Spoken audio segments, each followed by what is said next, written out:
The December 22nd and 23rd, 2018 eruptions of Anak, Krakatau. On August 27, 1883, just after 10 a.m., the volcanic island of Anak, Krakatau erupted and produced the loudest sound in history. The volcanic eruption could be heard 3,000 miles away on the island of Rodriguez in the Indian Ocean. Fast forward to present day, Anak Krakatau, or more commonly known as Anak Krakatau, has become one of the most well-known volcanoes in the world. The difference between the names is more interesting than just replacing the O and the A. Krakatau means child of Krakatoa, as after the violent eruption of 1883, Krakatau rebuilt itself. On December 22nd and 23rd of 2018, an eruption that proved to be fatal took place on the island of Anak Krakatau in the Sunda Straits between Java and Sumatra, Indonesia.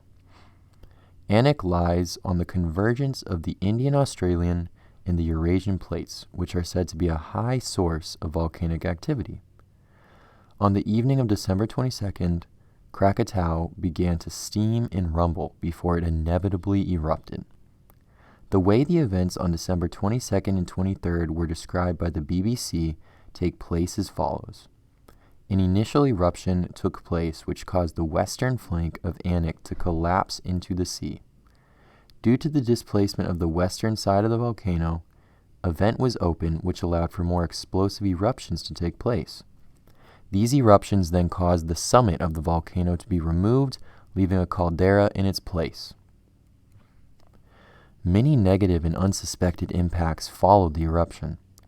As previously mentioned, the western face of Krakatau was lost in the ocean due to the initial eruption. This mass of land was enough to send a massive 30-meter or about 100-foot tidal wave towards the neighboring island of Rakata. Upon collision with the island, the tsunami was reported to have claimed more than 400 lives, injured up to 7,000 more, and left upwards of 47,000 people without homes. After the eruption on December 22nd, the large tsunami that followed made its way towards the northern coast of Rakata Island.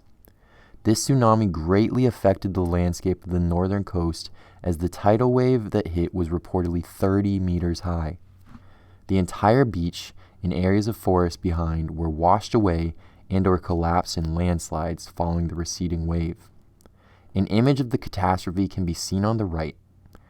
But when speaking about the landscape of Anak Krakatau, it has been completely reshaped due to the eruptions on December 22nd and 23rd of 2018. As seen in the picture here, the volcanic island is now relatively flat with a caldera in the middle. A crescent shape can be seen on the left-hand side of the island due to the fact that that was the western flank where a large chunk of landmass was removed because of the eruption on the 22nd.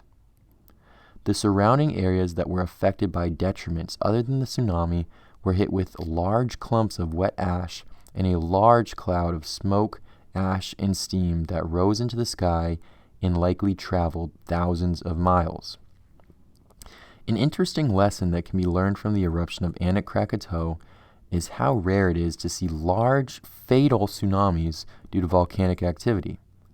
The BBC reported that the estimated volume of landmass from a landslide on Anak Krakatau would have to be 0.3 kilometers to cause a tsunami of the proportions on December 22nd, 2018.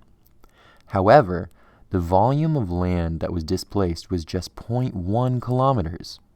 The large tsunami associated with this landslide was due partially to some of the submerged flank as well as the grounded flank.